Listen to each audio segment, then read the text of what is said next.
So yun, no, ngayon, no, marami akong napapansin, no, sa bawat simbahan, maraming mga leader, no, na ang kanilang mga pangaral ay hinahaluan nila ng katatawanan at kalukuhan. Gusto kong malaman nyo na huwag nyo pong tanggapin ang mga ganyang mga salita na may halong kalukuhan.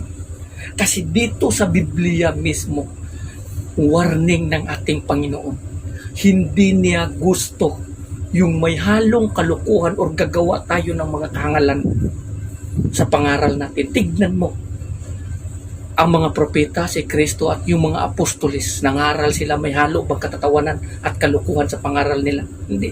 Wala kang mababasa doon. Kundi nangangaral sila sa napakaseryosong bagay, ang buhay at kamatayan. Kasi sa dalawang patutunguhan ng isang tao, isa lang ang pagpipilian mo. Kaya nga maraming mga simbahan mismo na tinitwist ang katotohanan. Ang sinabi ng Panginoon, huwag mong gawin ito, ginagawa nila. Ginagawa ng bawat tao nito. Marami kayong mapapansin yan. Nagagawa ng katatawanan, yung leader niyo, yung pastor niyo, is parang clown na nasa circus na nagagawa ng katatawanan dyan sa loob mismo ng simbahan kung saan siya nangaral. Sa templo mismo ng Diyos, kung saan siya nangaral, sa altar pa, gumagawa siya ng katatawanan at kahangalan. Tignan mo kung gaano kahangal ang leader nyo. Dito sa Biblia, wala kang mababasa dyan na may halong kalukuhan at katatawanan. Huwag nyo pong gawing, huwag nyo pong bigyan ng daan ang ganyang klase. Kasi ang bawat tao dito sa mundong ito ay nasa bingit talaga ng kamatayan. Between life and death. Kumakapit po tayo sa pamamagitan ng ating Panginoon si Kristo, tayo ay maligtas. Pero kung susundin nyo yung mga halong kahangalan ng inyong mga leader, wala. Kung saan siya patungo, doon kayo patungo. Kasi kamangmangan yan ganyan. Kahangalan yan. Foolishness. So mag-ingat po kayo kasi marami pong mga church leader na gumagawa niyan ngayon. Ini-entertain nila yung mga tao upang maging masaya naman kayo. Sige, maging masaya naman kayo. Ganito, ganyan. Marami ring mga church leader na sabi, gusto ko yumaman kayo. So they are preaching about prosperity and wealth and kalukuhan, joke time. Kung mag-joke time ka rin lang, bakit andyan ka sa simbahan na yan? Bakit sa bibig mo lumalabas ang mga salita ng demonyo na instead ikaw ay itinalaga ng Panginoon upang ipangaral mo ang katotohanan, pero bakit hinahaluan mo ito ng mga salita ng demonyo dahil nga sa mga kalukuhan na sinasabi mo? Patawa ka dyan, nagpapatawa ka para matawa naman ng mga tao. Huwag nyo pong gawing katatawanan ang buhay ng tao. Kasi po, baka pagdating ng araw na inaakala mo, ligtas na ako, kumpiyansa ka na. Kasi nga, ligtas na ako, ganito, ganyan. So, pwede ko nang gawin ito, pero pagdating ng araw, pinaparusahan ka pala.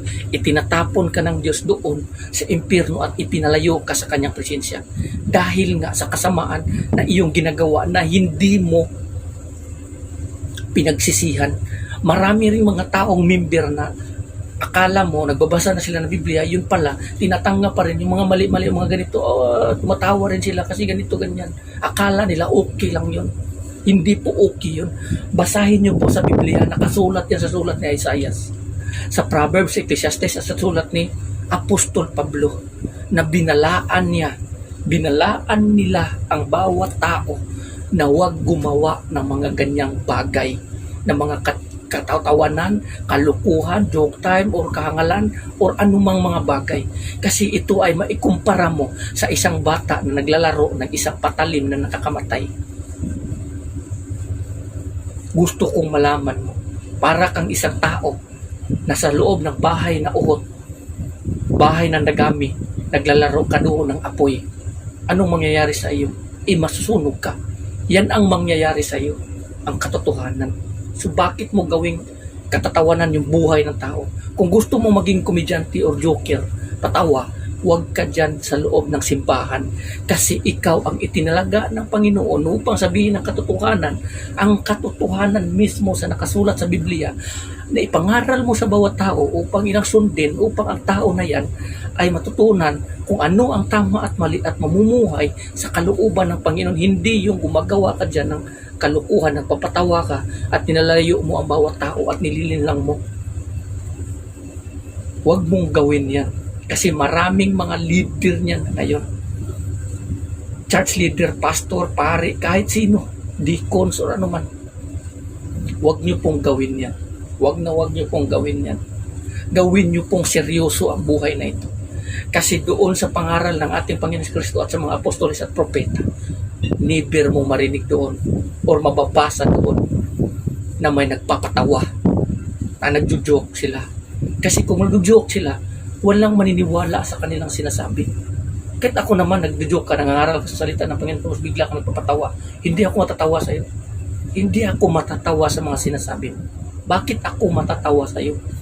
Hindi ka naman komedyante, hindi ka naman joker, hindi ka naman Gawin mo ang responsibilidad mo na mangaral sa salita ng Panginoon. Huwag yung magpatawa ka. Kasi hindi ka komedyante. Wala ka sa entablado ng magpapatawa, kundi nangangaral ka sa buong katotohanan sa salita ng Panginoon. Ipangaral mo ang katotohanan patungkol sa bawal at hindi bawal, sa tama at mali, sa mga malilinis at marumi, sa pagkamatuwid at pagkamasama. Sa kasulatan mismo kung paano tayo mamumuhay ng banal sa ating Panginoong Kristo. Yan ang ipangaral natin, hindi yung haluan mo ng katatawan.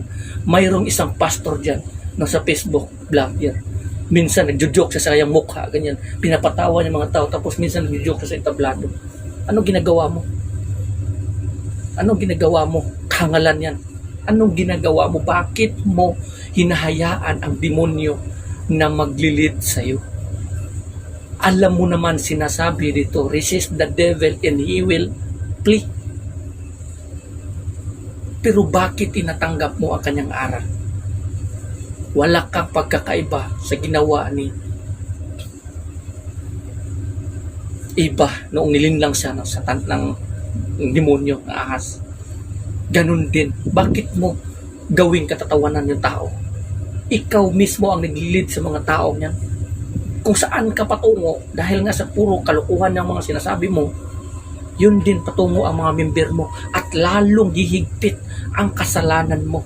At yung kaparusahan mo ay lalong dudubli ng dudubli dahil nga sa kapahamakan na mangyayari sa iyong mga member dahil ka sa kasalanan na hindi mo pinagsisihan at pinapangaral mo pa at hinaluan mo ng kalukuhan.